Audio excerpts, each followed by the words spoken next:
The conference room fell silent as Margaret Wilson stood to present her cost-cutting proposal, her modest blazer drawing sneers from the executive team who'd already decided she didn't belong. When Richard Sterling, the CFO, crumpled her meticulously, prepared report without reading it, and tossed it into the trash, declaring her ideas worthless. No one suspected that within 48 hours, this overlooked analyst would become the only person capable of saving their $500 million company from total collapse. Before we dive deeper into Margaret's remarkable journey, tell us where you're tuning in from. And if this story touches you, make sure you're subscribed, because tomorrow I've saved something extra special for you. Margaret Wilson arrived at Hartfield Industries every morning at 7:30 a.m., always carrying her brown leather briefcase that had seen better days. The financial analyst position she'd held for 18 months paid modestly, but she approached each spreadsheet with the dedication of someone protecting a fortune. Her colleagues at the corporate headquarters in downtown Seattle barely noticed her presence, which suited Margaret perfectly. She preferred numbers to networking, data patterns to office politics. The morning of the quarterly review meeting started like any other. Margaret had spent 3 weeks analyzing the company's expenditures, discovering alarming trends that others had overlooked. Hartfield Industries, a mid-sized manufacturing firm specializing in sustainable packaging, was hemorrhaging money through inefficient supply chains and bloated contractor agreements. Her findings pointed to potential savings of $12 million annually. But more importantly, she'd identified a catastrophic financial vulnerability that could bankrupt the company within 6 months if left unaddressed. As department heads gathered in the glass-walled conference room, Margaret clutched her presentation folder, having triple-checked every calculation. The executive team filed in, led by CEO Victoria Blackwood, whose designer heels clicked against the marble floor like a countdown timer. CFO Richard Sterling followed, his Rolex catching the morning light as he adjusted his Italian silk tie. The marketing director, Sophia Chen, whispered something to the operations head, Marcus Torres, both glancing at Margaret with barely concealed disdain.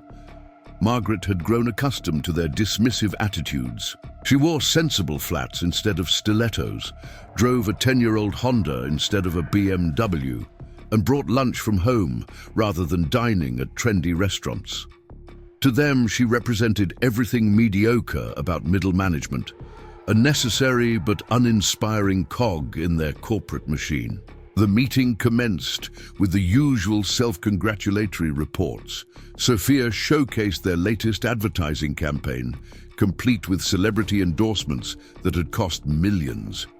Marcus boasted about expanding their facility in Portland, glossing over the budget overruns. Throughout these presentations, Margaret noticed discrepancies between their claims and the financial data she'd analyzed, but she held her tongue, waiting for her turn. When CEO Victoria Blackwood finally gestured toward Margaret, the room's energy shifted palpably. Conversations continued in hushed tones as she stood, her modest height barely commanding attention. Richard Sterling didn't even pretend to look, interested instead, scrolling through his phone with practiced indifference. Margaret cleared her throat and began, her voice steady despite the hostile atmosphere. She outlined her discoveries methodically, pointing to specific areas where the company was losing money. The marketing budget had ballooned 300% over projections, while actual market share had declined. The Portland expansion was operating at 40% capacity but maintaining full staffing. Most critically, their primary supplier had been gradually increasing prices while delivering lower quality materials, a detail hidden in complex invoicing structures. As she spoke, the derision in the room became more pronounced. Sophia rolled her eyes dramatically, whispering loud enough for everyone to hear that Margaret probably shopped at discount stores and couldn't understand luxury brand marketing. Marcus chuckled, making a show of checking his Patek Philippe watch. Richard Sterling hadn't looked up once from his phone. Margaret pressed on, her voice gaining strength as she revealed her most crucial finding. The company's current trajectory, combined with an overlooked clause in their primary bank loan, would trigger a default in exactly 5 months and 14 days. The room's casual contempt began to waver, but Richard Sterling chose that moment to interrupt. He stood abruptly, his chair scraping against the floor, and walked to Margaret's position. Without a word, he took her carefully prepared report from her hands, glanced at the cover page with theatrical disdain, and crumpled it into a ball. The sound of crushing paper echoed in the suddenly quiet room as he tossed it into the waste bin with practiced aim. "This is exactly why we need to reconsider our hiring standards," Richard announced, his voice dripping with condescension. "We have analysts who can't distinguish between legitimate business investments and so-called wasteful spending." Perhaps if Margaret understood how real business works, instead of penny-pinching like a suburban housewife clipping coupons, she'd recognize that growth requires bold expenditures. Sophia laughed openly, adding, "Maybe we should have a seminar on the difference between shopping at Costco and running a corporation." The room erupted in uncomfortable laughter, though a few junior staff members shifted uneasily in their seats. Margaret stood frozen, her cheeks burning with humiliation, but beneath the surface something else stirred. Years of careful observation had taught her that arrogance often preceded a fall, and she'd seen enough corporate disasters to recognize the warning signs. She straightened her blazer, a simple navy piece she'd bought on sale, and looked directly at Richard Sterling. "Mr. Sterling," she said, her voice cutting through the lingering chuckles, "with all due respect, I've been analyzing financial data for 15 years. What I've found isn't about penny pinching. It's about survival. If you'd looked at page 7 of that report you just discarded, you'd see that our debt-to-equity ratio has reached a critical threshold. One missed payment, one delayed shipment, one major client loss, and this entire company collapses." Richard waved dismissively. "Typical alarmist nonsense from someone who doesn't understand calculated risks. This is why people like you remain in cubicles, while people like us make the real decisions." He turned to Victoria Blackwood. "I suggest we table this discussion and move on to actually important matters." Victoria nodded absently, already checking her phone.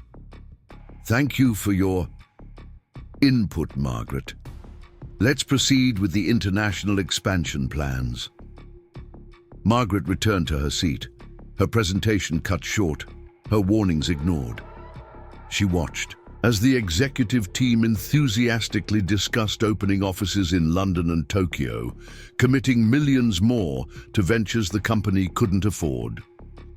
Throughout the remainder of the meeting, she caught fragments of whispered jokes about her appearance, her car, her small thinking. As the meeting adjourned, Margaret gathered her materials quietly. Sophia breezed past, deliberately knocking Margaret's briefcase with her designer handbag. "Oops," she said with false sweetness. "Maybe invest in something from this decade." The executives filed out, laughing at some private joke, leaving Margaret alone in the conference room. She retrieved her crumpled report from the trash, smoothing it carefully. Preparing and narrating this story took us a lot of time, so if you are enjoying it, subscribe to our channel. It means a lot to us. Now back to the story. The numbers hadn't changed. The disaster she'd predicted was still coming, moving toward them with the inevitability of a tsunami. She returned to her desk, surrounded by the hum of office activity, and made a decision that would soon change everything. That afternoon, while others took extended lunch breaks at upscale restaurants, Margaret dove deeper into the company's financial records. She discovered something that made her blood run cold. Richard Sterling had been systematically hiding losses through creative accounting. The situation was even worse than she'd initially calculated. They had perhaps 3 months before creditors would discover the truth. Over the next few days, Margaret watched the executives continue their lavish spending. A new Tesla appeared in Richard's reserved parking spot. Sophia hosted a department party at the city's most exclusive rooftop bar. Marcus ordered custom furniture for the Portland facility's executive suite. Each expenditure pushed the company closer to the edge. Margaret knew she needed more than numbers to make them listen. She needed leverage, and she needed allies. Working late into the night, she compiled a comprehensive dossier that would be impossible to ignore. She reached out to contacts in the banking industry, confirming her suspicions about the loan terms. She studied market trends, identifying potential lifelines the company had overlooked in their rush toward expansion. Then, on a rainy Thursday morning, everything began to unravel exactly as Margaret had predicted. The first domino fell when their primary supplier, Jensen Materials, announced a price increase due to market conditions. The 15% jump would cost Hartfield Industries an additional $3 million annually, money they simply didn't have. During an emergency meeting called that afternoon, panic began to seep through the executive team's carefully maintained facades. Victoria Blackwood paced the conference room, her usual composure cracking. "How did we not see this coming?" she demanded, glaring at each department head in turn. Richard Sterling attempted to maintain his swagger.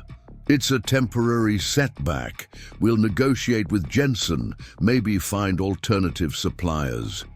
But his voice lacked its usual conviction, and sweat beaded on his forehead despite the air conditioning. Margaret sat quietly in her usual spot, waiting.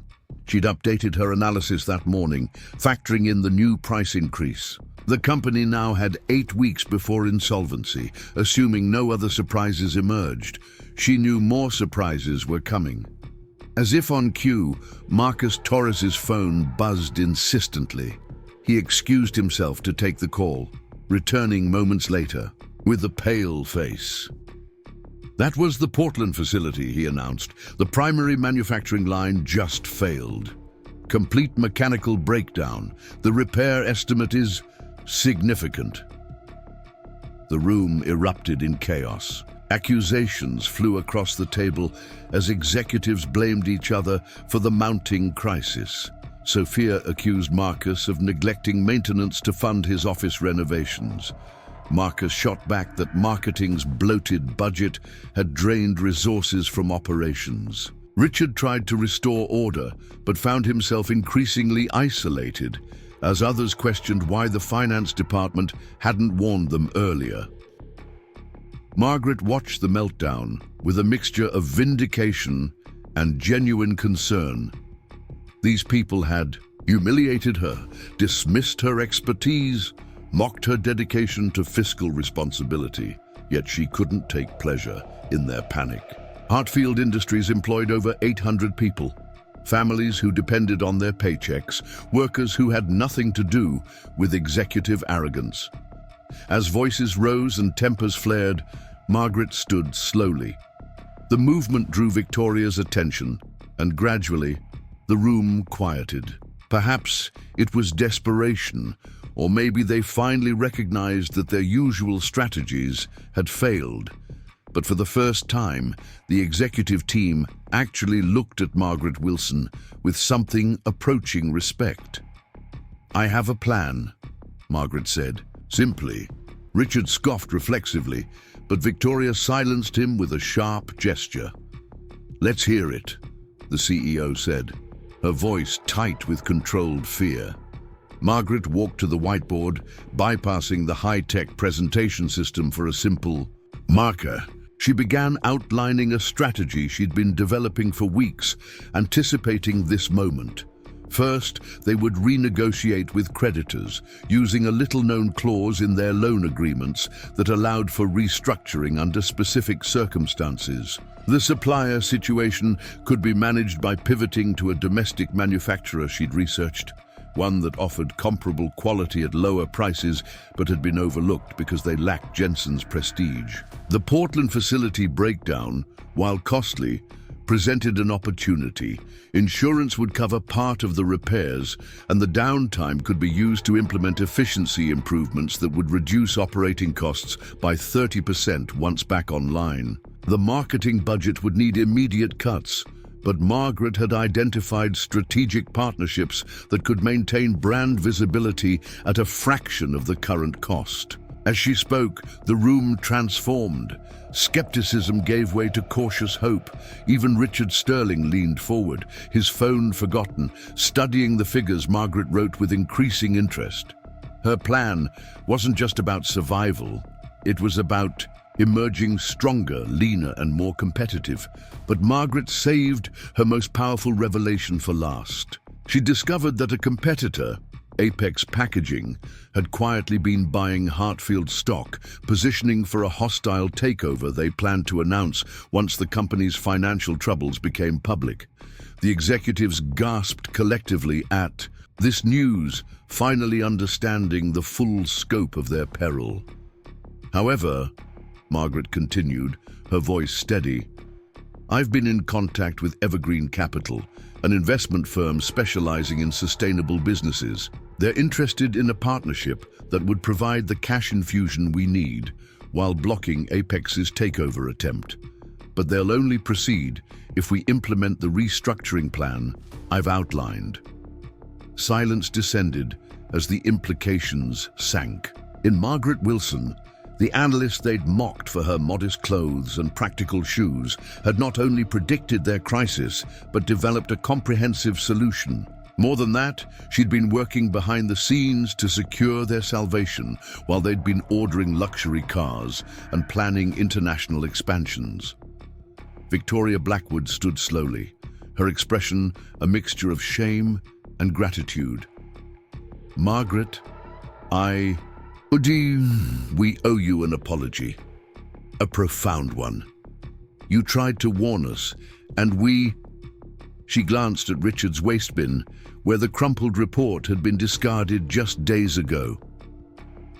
There's no time for apologies, Margaret replied, her tone professional, but firm.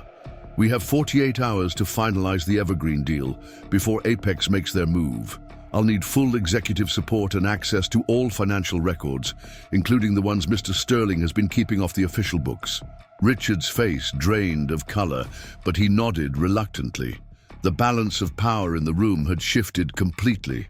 Margaret Wilson was no longer the overlooked analyst. She was their only hope for survival.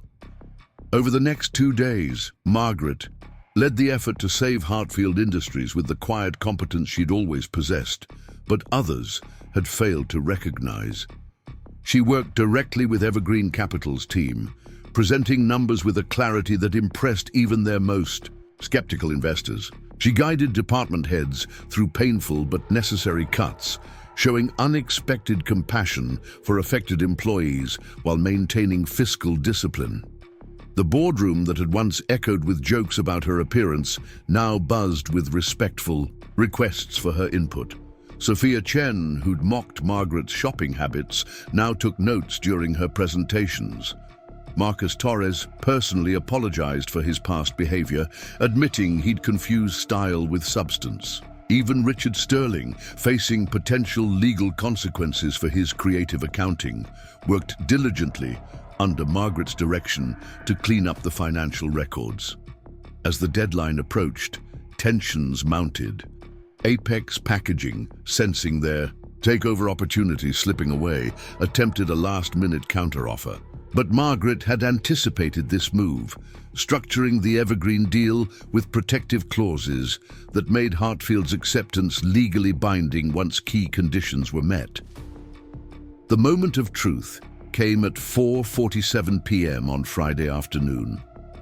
Margaret stood in the boardroom, surrounded by executives who now hung on her every word as the final signatures were transmitted electronically. The Evergreen partnership was official. Hartfield Industries would survive, though it would look very different going forward. As celebrations began, Victoria Blackwood pulled Margaret aside. "We're restructuring the executive team," she said, quietly. Richard is stepping down, and we need a new CFO. Someone who sees what others miss, who values substance over style. The board unanimously agrees it should be you. Margaret considered the offer carefully. The position would quintupled. Her salary, place her in the executive suite she'd been excluded from, grant her the recognition she'd been denied. But more importantly, it would allow her to implement the financial practices and ethical standards she'd always believed in. "I accept," she said simply, "on one condition. We establish a mentorship program for junior analysts, ensuring that good ideas are heard regardless of who presents them or what they wear." Victoria smiled, extending her hand. "Done." 6 months later, Hartfield Industries reported its strongest quarter in 5 years.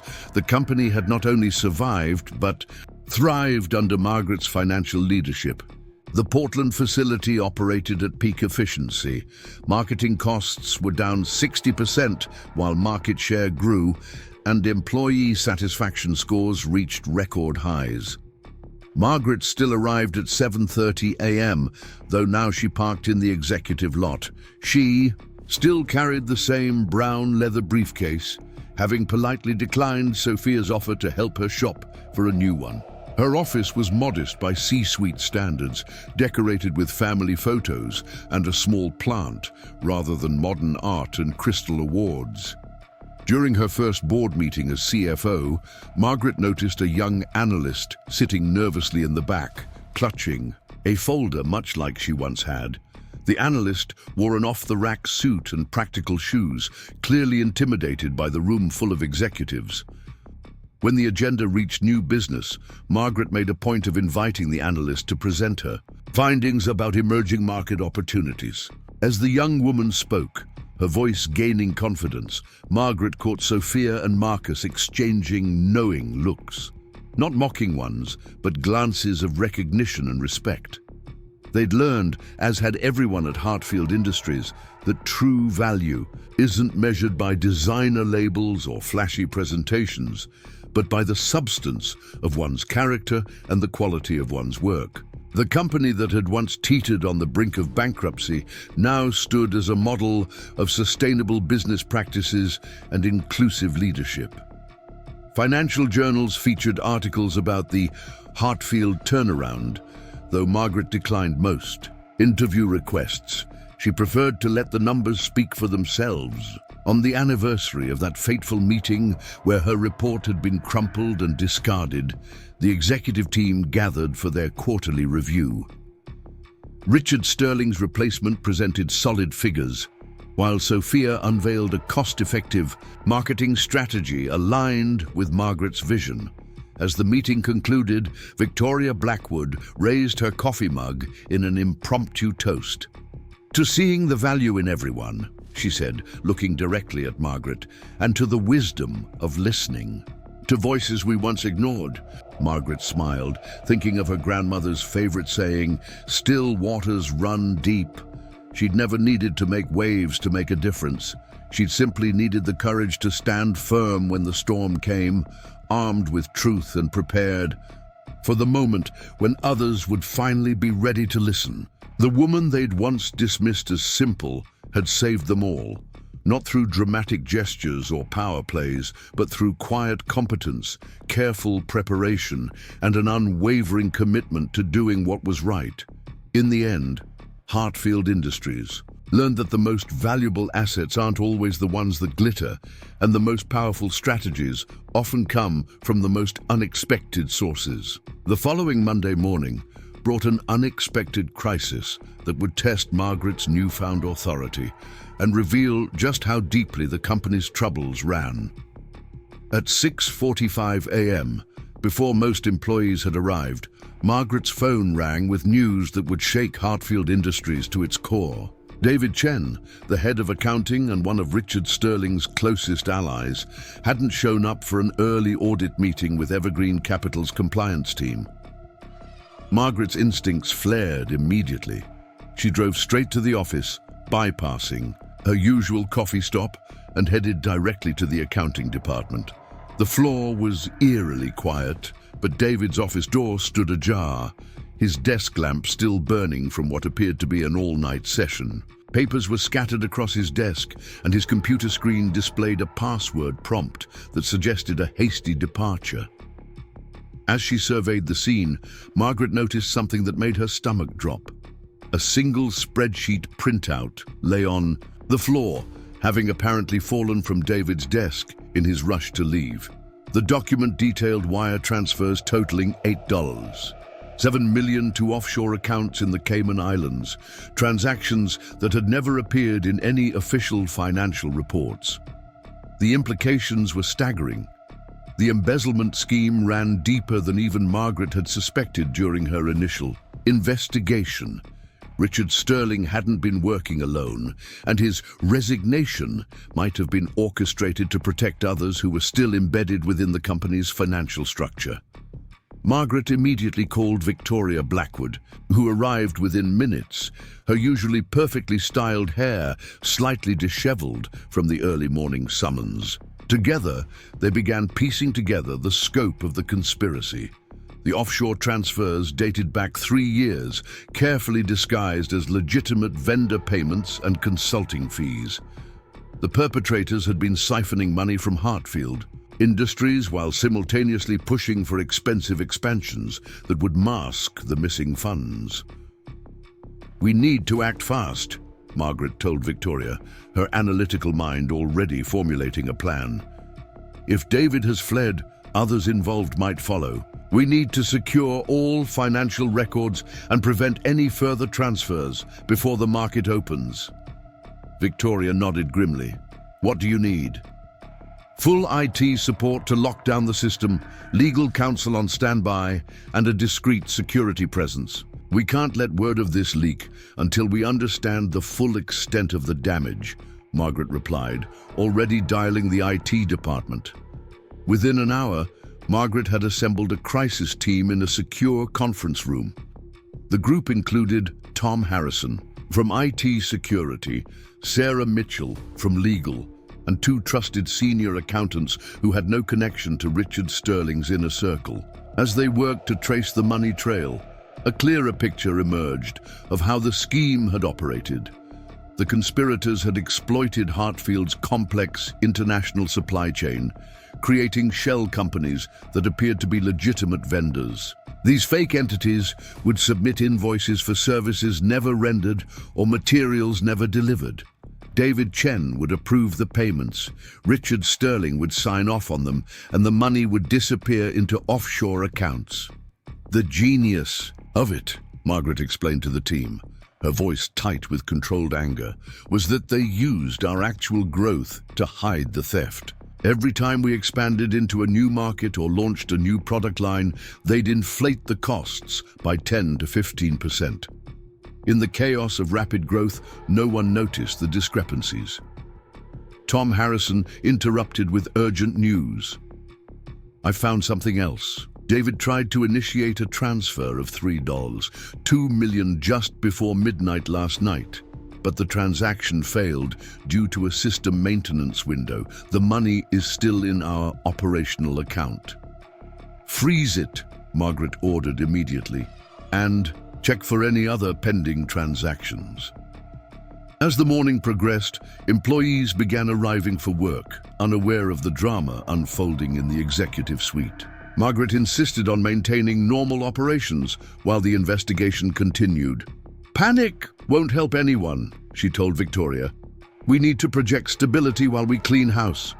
By noon, they had identified at least 5 employees who were likely involved in the embezzlement scheme.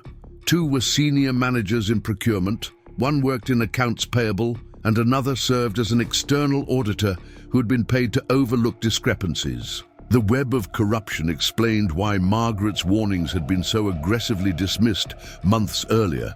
The conspirators hadn't just been protecting their egos, they'd been protecting their crimes. The afternoon brought another shock when Sophia Chen knocked on the conference room door, her face pale and her usual confidence shaken. "I need to speak with you," she said to Margaret, ignoring everyone else in the room. "It's about Richard." Margaret led her to a private office, sensing that Sophia's visit wasn't just about office gossip. Once the door closed, Sophia's composure crumbled. "I didn't know about the embezzlement," she began, her voice barely above a whisper. "But Richard asked me to do something last week before he left. He wanted me to delete certain emails from the marketing department's servers. Communications with vendors I'd never heard of."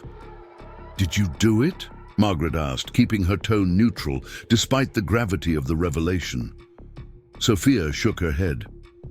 "I pretended I did, but I actually archived them to a private folder. Something felt wrong, and after how you saved the company, I realized I'd been on the wrong side." She handed Margaret a USB drive. "Everything's here. I'm sorry for how I treated you. I was so caught up in the culture Richard created that I couldn't see what was really happening." Margaret accepted the drive, recognizing the courage it took for Sophia to come forward. "Thank you for doing the right thing. This will help us recover more of the stolen funds."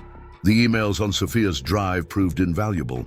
They contained correspondence between Richard Sterling and the shell companies, including instructions for creating fake marketing campaigns that never ran and promotional events that never happened. The funds allocated for these phantom projects had been diverted to offshore accounts. As the investigation expanded, Margaret realized they were racing against time. Word of David Chen's disappearance had begun to spread through the office grapevine, and stock market analysts were starting to ask questions about unusual activity in Hartfield's senior management. They needed to control the narrative before speculation damaged the company's recovering reputation.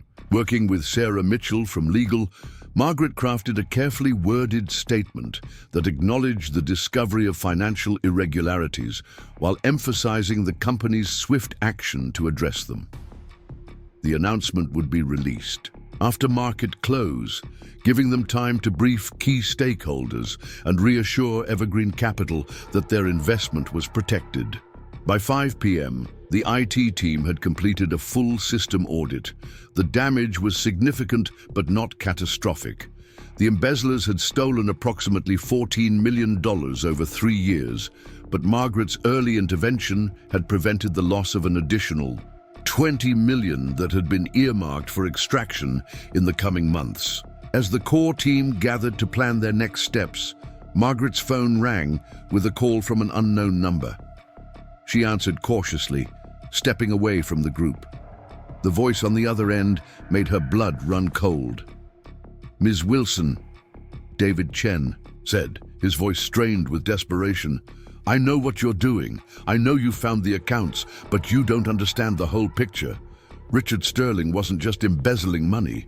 He was selling company secrets to Apex Packaging. The takeover attempt you blocked, it was supposed to be an inside job." Margaret motioned frantically for Tom to trace the call while keeping David talking. "Where are you, David? Come back and cooperate. It's your best option." "I can't," he replied. "They'll kill me. Richard has connections you can't imagine. But I have proof of everything. The embezzlement, the corporate espionage, all of it. I'll trade it for immunity and protection." "I can't promise immunity," Margaret said carefully, "but I can ensure your safety and advocate for leniency if you cooperate fully." There was a long pause before David spoke again. "There's a safety deposit box at First National Bank, downtown branch. Box 1247. The key is taped under my desk drawer. Everything you need is there. But Margaret, be careful. Richard knows you're the threat now. He won't go down without a fight." The line went dead. Tom shook his head. The trace had failed, but they had a lead, and Margaret wasted no time acting on it.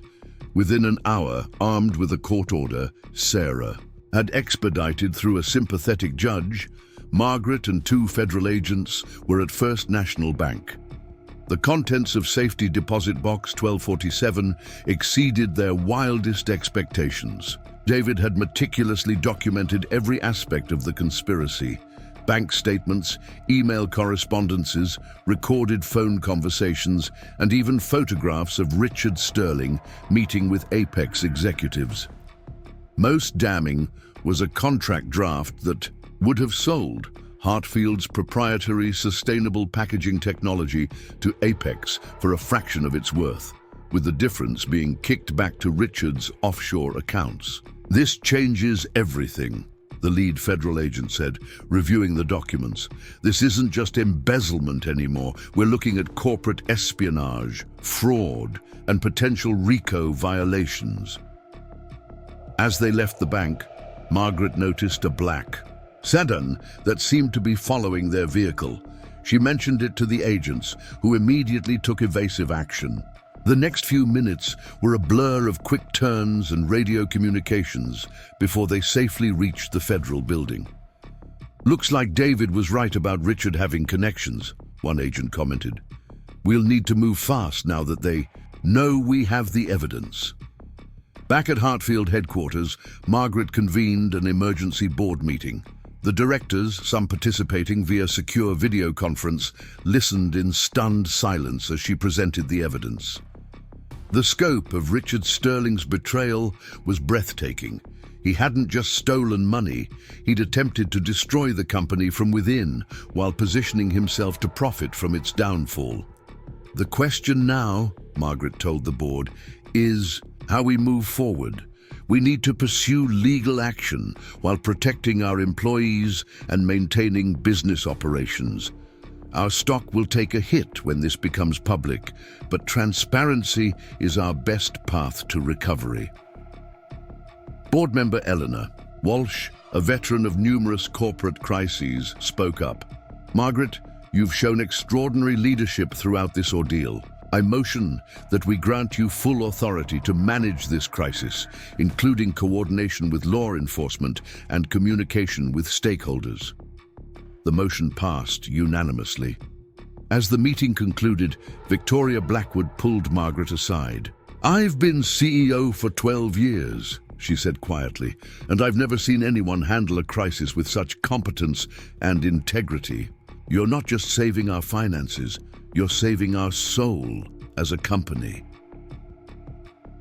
The next 72 hours tested every ounce of Margaret's resolve.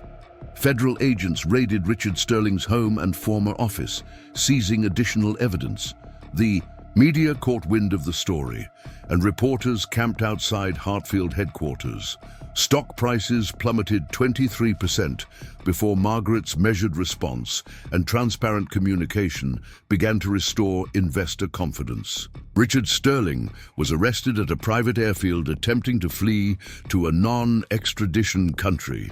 The image of the once powerful CFO being led away in handcuffs became front-page news. David Chen, true to his word, turned himself in and began cooperating with authorities in exchange for a reduced sentence and witness protection. Throughout the turmoil, Margaret maintained her calm, analytical approach. She held daily briefings for employees, ensuring they heard news from leadership before reading it in the papers. She personally called major clients to reassure them of Hartfield's stability. Most importantly, she implemented new financial controls that would prevent such a scheme from ever taking root again. The crisis revealed unexpected allies. Marcus Torres, who had once mocked Margaret's practical shoes, now stood firmly by her side, using his operational expertise to maintain production schedules despite the chaos. Sophia Chen became Margaret's unofficial communications director, her marketing skills proving invaluable in managing the company's public image during the scandal. Even more surprising were the letters and emails that poured in from rank and file.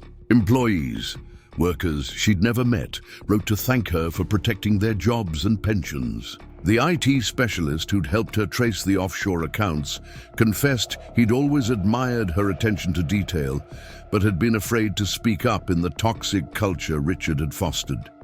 3 weeks after the crisis broke, Hartfield Industries held a company-wide meeting.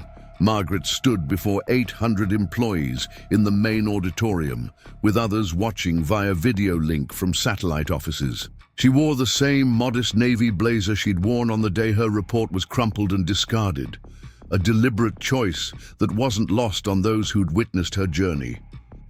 "We've been through a trial by fire," she began, her voice carrying clearly.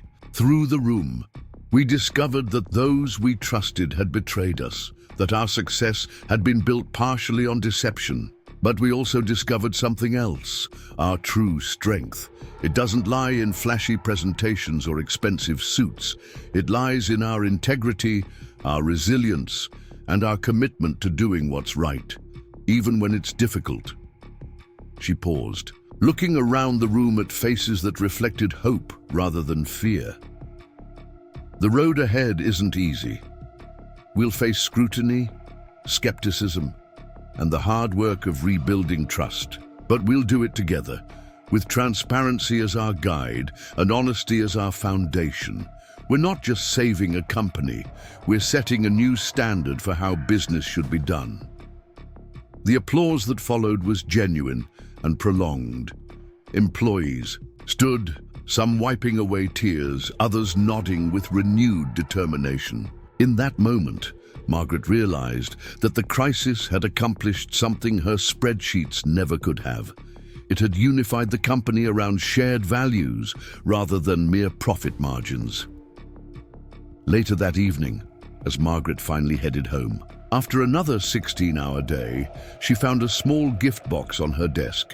Inside was a simple silver pendant, a tree with deep roots and spreading branches. The attached card read, "To Margaret Wilson, who showed us that true growth comes from strong foundations. With gratitude, your Hartfield family." She clasped the pendant around her neck, a smile playing at her lips.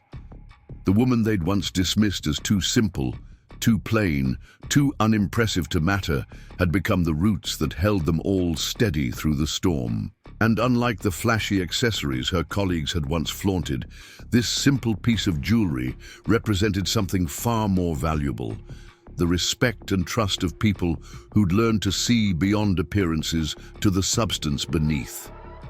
As she drove home in her 10-year-old Honda, Margaret reflected on the irony.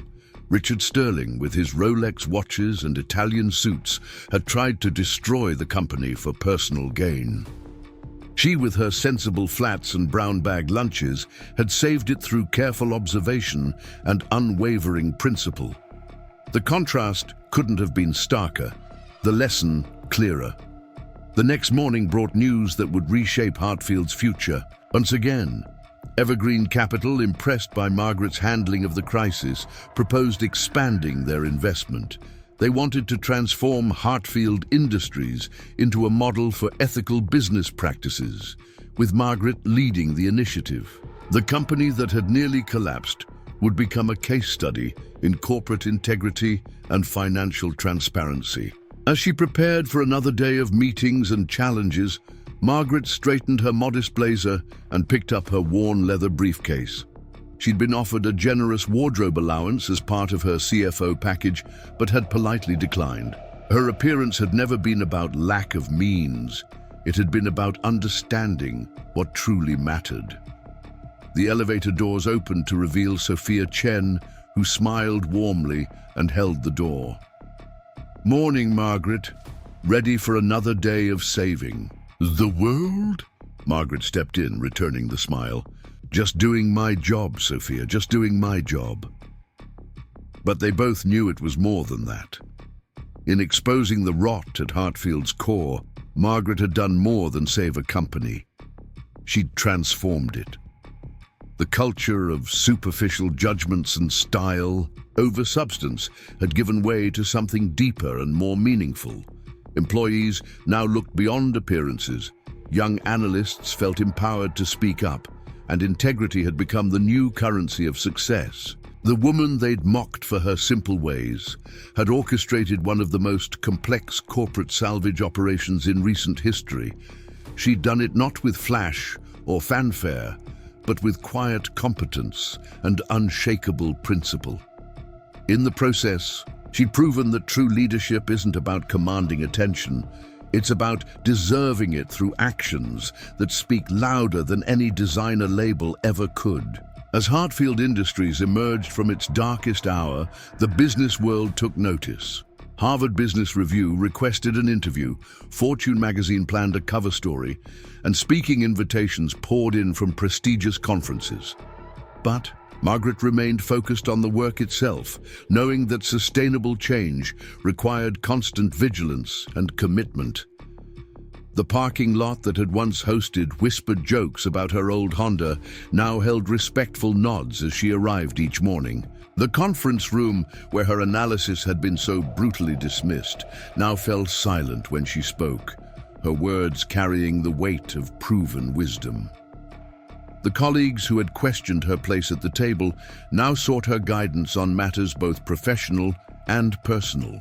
6 months after the crisis, Hartfield Industries reported its most profitable quarter in company history. The stock price had not only recovered, but surpassed pre-scandal levels. Employee satisfaction surveys showed unprecedented engagement, and client retention rates reached record highs. The company that had nearly imploded had become stronger than ever, its foundation rebuilt on the principles Margaret had always embodied. During the earnings call, when asked about the key to Hartfield's remarkable turnaround, Victoria Blackwood didn't hesitate. "We learned to value substance over style, integrity over image. We discovered that our greatest asset wasn't in our portfolio or our P&L statements. It was in the character of people like our CFO, Margaret Wilson, who showed us that true worth can't be measured by external appearances." As the call concluded and congratulations flowed, Margaret quietly returned to her office. She had a new challenge to tackle, implementing an ethical business curriculum for all Hartfield employees. The program would ensure that the lessons learned during the crisis became embedded in the company's DNA, preventing future leaders from falling into the same traps that had nearly destroyed them. Looking out her window at the Seattle skyline, Margaret allowed herself a moment of satisfaction, not for personal vindication, but for the knowledge that 800 jobs had been saved, that retirement funds were secure, that families could continue planning for their futures with confidence. She'd done what she'd always done, focused on the numbers, identified the problems, and found solutions. The only difference was that now, everyone else could see it too. The sun was setting as she finally prepared to leave for the day, casting golden light across her simple office. On her desk sat 3 things that told her story: her old leather briefcase, weathered but dependable, the silver tree pendant, a symbol of the growth that comes from strong roots, and a framed printout of the crumpled report Richard Sterling had thrown away, smoothed out and mounted as a reminder that truth, like character, might be temporarily discarded but never destroyed. Margaret Wilson had saved Hartfield Industries not through grand gestures or dramatic confrontations, but through the quiet power of competence, integrity, and an unwavering commitment to doing what was right. In a world that often mistakes flash for substance, she'd proven that the most profound transformations come from those who work diligently in the background, guided by principle rather than praise. As she switched off her office light and headed home, Margaret smiled at the security guard who bid her goodnight. Tomorrow would bring new challenges, new problems to solve, new opportunities to demonstrate that true leadership isn't about being seen. It's about seeing what others miss and having the courage to act on it, regardless of who's watching or what they might think. The simple woman they'd once ridiculed had become the architect of their salvation, not by changing who she was, but by remaining steadfastly herself until the world finally learned to see the extraordinary in the ordinary, the profound in the practical, and the power in the quiet dedication of someone who simply does their job with excellence day after day, regardless of recognition or reward. 2 years after the scandal that nearly destroyed Hartfield Industries, Margaret Wilson stood at the podium of the Global Business Ethics Summit in Geneva, Switzerland. The audience comprised CEOs, government officials, and academics from 47 countries, all gathered to hear about the Hartfield transformation that had become required reading in business schools worldwide. Margaret adjusted her microphone, still wearing her characteristic modest attire, though now it carried a different meaning. Her simplicity had become her trademark, a symbol of authenticity in a world often obsessed with appearances. As she began her keynote address, the massive conference hall fell silent. When I first discovered the financial irregularities at Hartfield Industries, she began, I had no idea that exposing them would lead to a complete reimagining of how we conduct business. Today, I want to share not just what we learned, but how those lessons have rippled across the corporate landscape. The presentation screen behind her displayed a graph showing Hartfield's remarkable recovery. Stock prices had tripled since the crisis, employee satisfaction scores led the industry, and their sustainable packaging innovations were revolutionizing the market. But Margaret knew the numbers only told part of the story. In the front row sat Victoria Blackwood, who had stepped down as CEO 6 months after the scandal, recognizing that authentic change required new leadership untainted by the old culture. She'd recommended Margaret as her successor, a decision unanimously approved by the board and celebrated by employees who had witnessed Margaret's integrity firsthand. As Margaret detailed the implementation of their transparency protocols and ethical business framework, she noticed several attendees furiously taking notes. Among them was James Carrington, CEO of Titan Manufacturing, who had initially dismissed the Hartfield model as idealistic nonsense, but was now facing his own corporate ethics scandal. The most profound change, Margaret continued, wasn't in our financial systems or corporate structure. It was in recognizing that every employee, regardless of position or appearance, has valuable insights. We created channels for anonymous reporting, established cross-hierarchical teams, and most importantly, we started listening. The presentation shifted to a video testimonial from Elena Rodriguez, a former janitor who now headed Hartfield's innovative waste reduction program. Elena's suggestion to repurpose production scraps had saved the company millions while reducing environmental impact. Under the old regime, her ideas would have been ignored. Now they were celebrated and implemented. During the Q&A session, challenging questions arose. A venture capitalist from Hong Kong questioned whether ethical practices could truly compete with profit-driven models in emerging markets. Margaret's response was measured but firm. Ethics and profitability aren't mutually exclusive. Our strongest growth has come from markets that value sustainability and transparency. Yes, we've lost some opportunities by refusing to pay bribes or exploit loopholes, but we've gained far more in customer loyalty and employee dedication. Our turnover rate has dropped 78% since implementing these changes. As the session concluded, Margaret was surrounded by executives seeking advice on implementing similar transformations in their organizations. She noticed Richard Sterling's former ally from Apex Packaging lingering at the edge of the crowd. The man approached hesitantly as others dispersed. "Ms. Wilson," he began, clearly uncomfortable. "I'm Robert Henshaw. I was involved in the attempted takeover of Hartfield. I wanted to apologize personally and ask if you'd consider consulting with us. We're facing similar challenges to what Hartfield experienced." Margaret studied him carefully before responding. "Change has to come from within, Mr. Henshaw. I can share our framework, but your organization needs to genuinely commit to transformation, not just damage control." Later that evening at the conference gala, Margaret found herself seated next to the Prime Minister of Norway, who was implementing Hartfield's ethical business principles across state-owned enterprises. The conversation was interrupted by her phone buzzing with a message from Sophia Chen, now Hartfield's Chief Innovation Officer. Breaking news, the message read. Forbes just announced you're on the cover next month. Title, The Quiet Revolutionary. Also, Richard Sterling was denied parole again. The judge cited lack of genuine remorse. Margaret allowed herself a small smile. Richard Sterling was serving a 12-year sentence for fraud and corporate espionage. During his trial, he'd attempted to portray himself as a victim of circumstances, but David Chen's testimony and the mountain of evidence had sealed his fate. Several other conspirators had received lesser sentences in exchange for cooperation, and most of the embezzled funds had been recovered.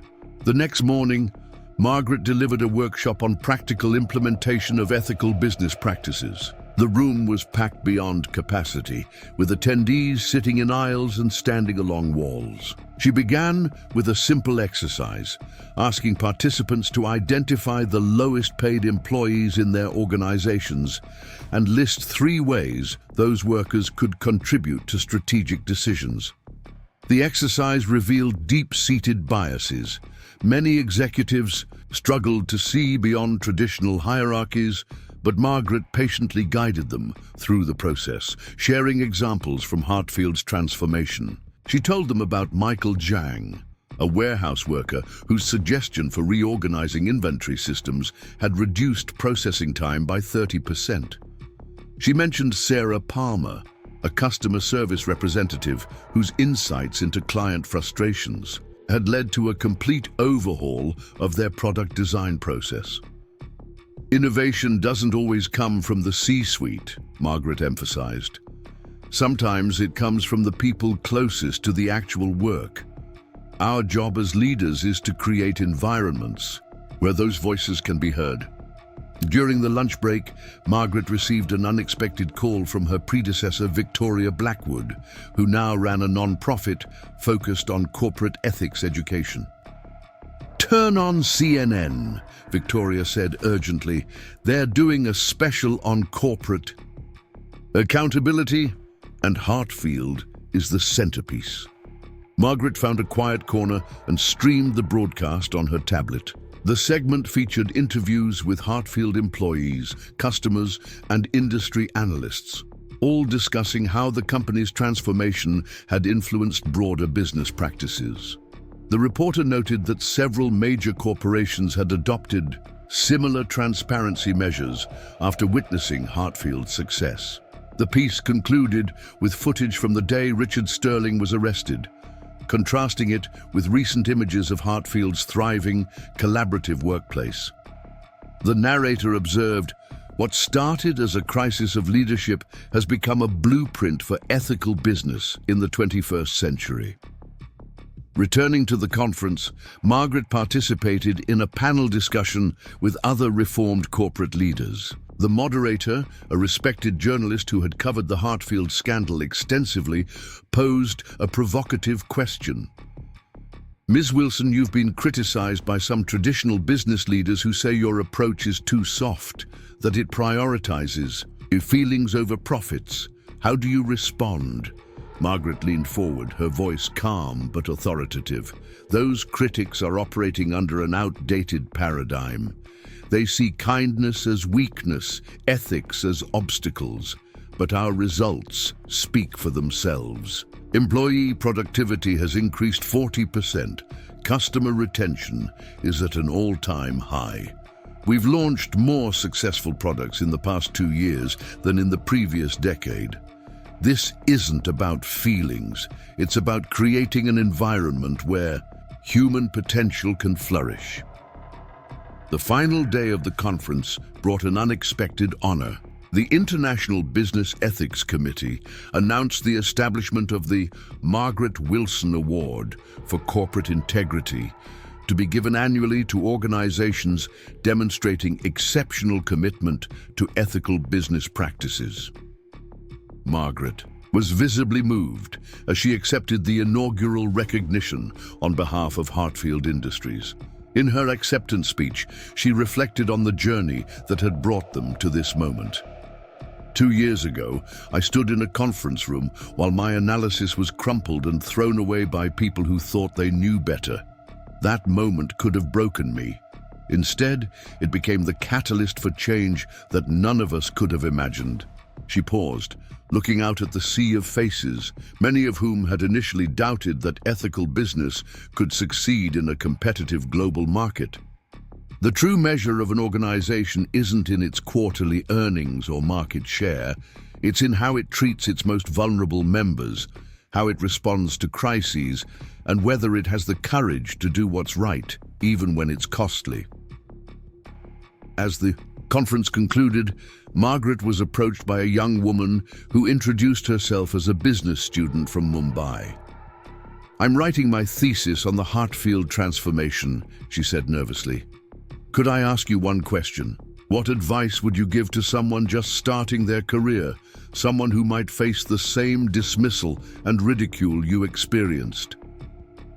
Margaret considered the question carefully.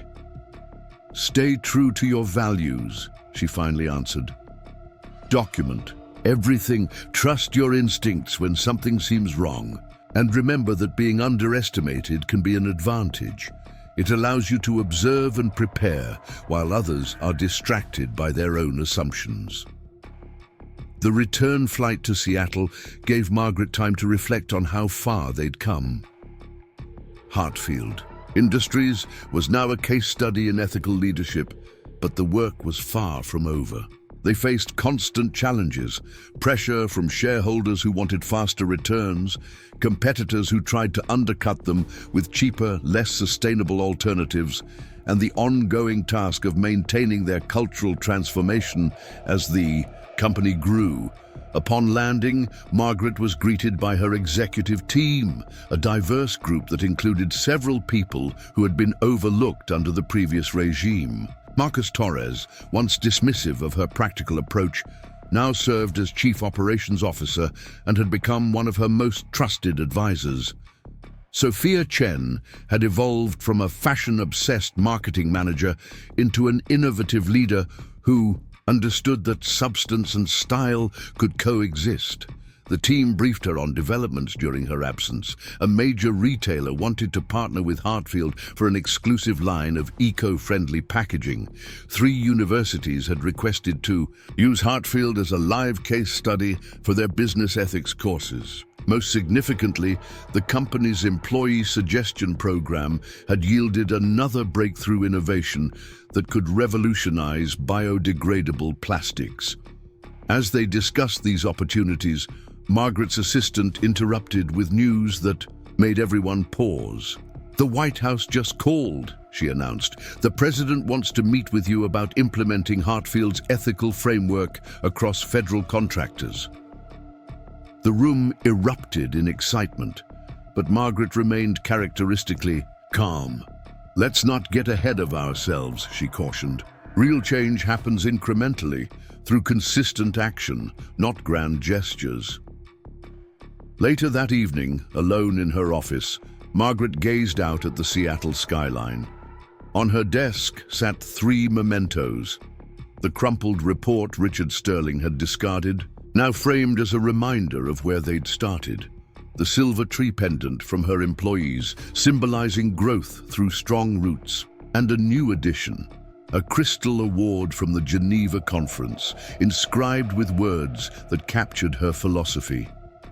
"Integrity is not a strategy, it's a way of being." Her phone rang, displaying a number she didn't recognize. The caller introduced himself as a producer from a major streaming service. "We want to create a documentary series about the Hartfield transformation," he explained. "Not just the scandal, but the entire journey of cultural change. We believe it could inspire a new generation of business leaders." Margaret listened to his pitch, asking thoughtful questions about the project's scope and intent. When he finished, she made a decision that surprised even herself. "I'll agree on one condition," she said. "The series must include the voices of all our employees, not just executives. The real story of Hartfield isn't about me or the scandal. It's about what happens when an entire organization commits to doing better." The producer readily agreed, recognizing that Margaret's condition would actually strengthen the narrative. As she ended the call, Margaret smiled at the irony. The woman once mocked for her modest appearance and quiet demeanor was now being sought after by media, governments, and corporations worldwide. The following months brought a whirlwind of activity. The documentary crew spent weeks at Hartfield, interviewing employees at every level. The resulting series, titled The Quiet Revolution, became a global phenomenon, sparking conversations about corporate responsibility in boardrooms across the world. Margaret's meeting with the president led to a pilot program implementing ethical business requirements for government contractors. The initiative faced resistance from entrenched interests, but early results showed promising improvements in both cost efficiency and employee satisfaction.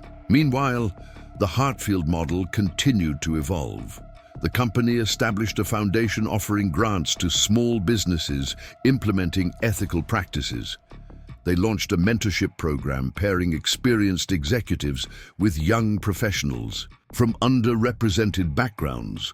Most importantly, they maintained their commitment to transparency, publishing detailed reports on both successes and failures.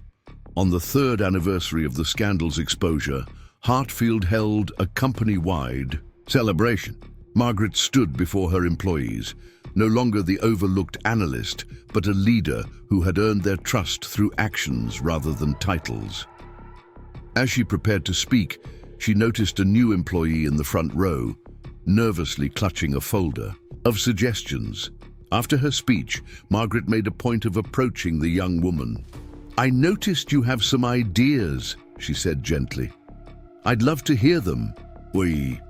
The employee, surprised by the CEO's attention, stammered out a proposal for reducing packaging waste in their shipping department.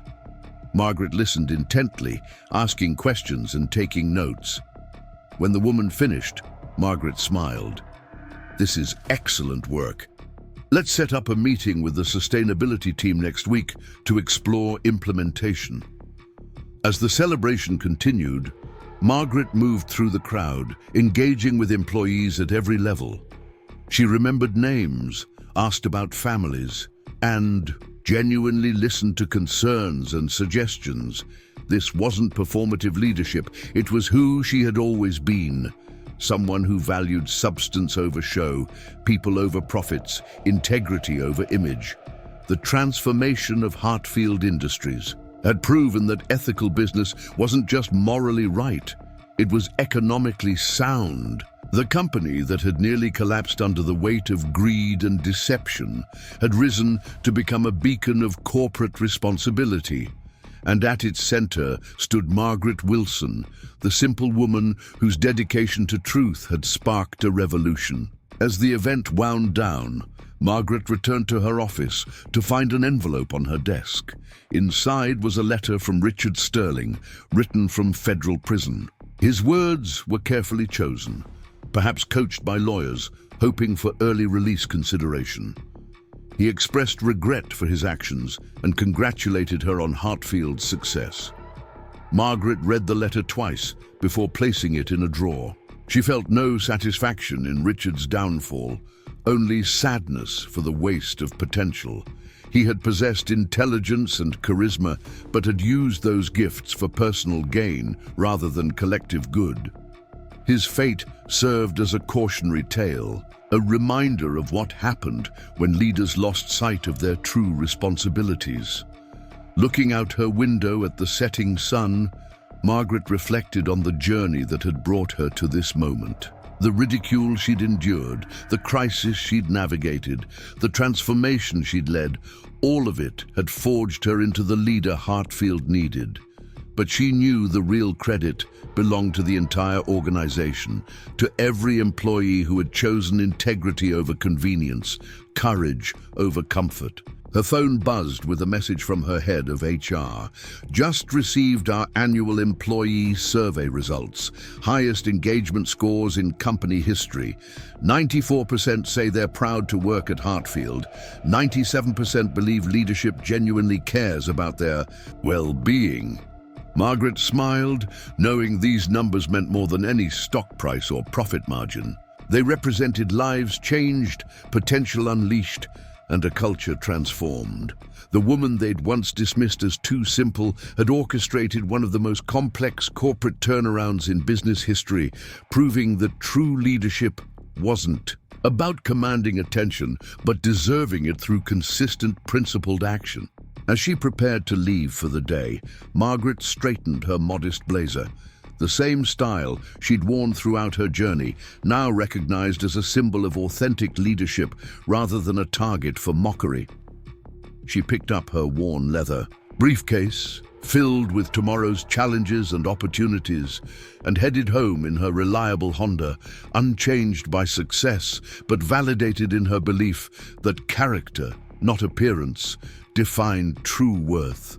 The story of Margaret Wilson and Hartfield Industries had become more than a business case study.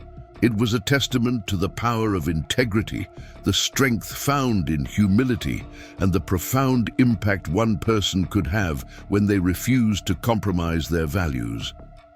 In a world often dazzled by flash and glamour, Margaret had proven that sometimes the most revolutionary act was simply doing the right thing, day after day, regardless of who was watching. The ripple effects of her leadership continued to spread. Companies worldwide adopted the Hartfield principles. Business schools rewrote their curricula to emphasize ethical decision-making. A new generation of leaders emerged, inspired by the example of a woman who had transformed mockery into respect, crisis into opportunity, and a failing company into a global model for responsible business. As Margaret drove home through the Seattle twilight, she passed a billboard advertising the documentary series about Hartfield's transformation. Her own face looked back at her, accompanied by the tagline, "Sometimes the quietest voice carries the furthest." She smiled at the irony. The woman who had never sought the spotlight had become a beacon for others, not by changing who she was, but by remaining steadfastly herself until the world learned to value what truly mattered. The simple woman they had ridiculed at that business meeting had not only saved the company from bankruptcy, but had redefined success itself. In doing so, Margaret Wilson had proven that the most powerful revolutions often begin not with grand declarations or dramatic gestures, but with quiet conviction and unwavering commitment to doing what's right. Her legacy would endure not in the awards on her shelf or the accolades in business journals, but in the countless lives touched by her example and the fundamental shift in how businesses measured their worth. Tomorrow would bring new challenges, new opportunities to demonstrate that ethical leadership was not just profitable, but essential for sustainable success. Margaret Wilson would meet them as she always had, with careful analysis, genuine concern for others, and the quiet strength that had transformed mockery into admiration, crisis into triumph, and a simple woman into an extraordinary leader. Up next, you've got two more standout stories right on your screen. If this one hit the mark, you won't want to pass these up. Just click and check them out.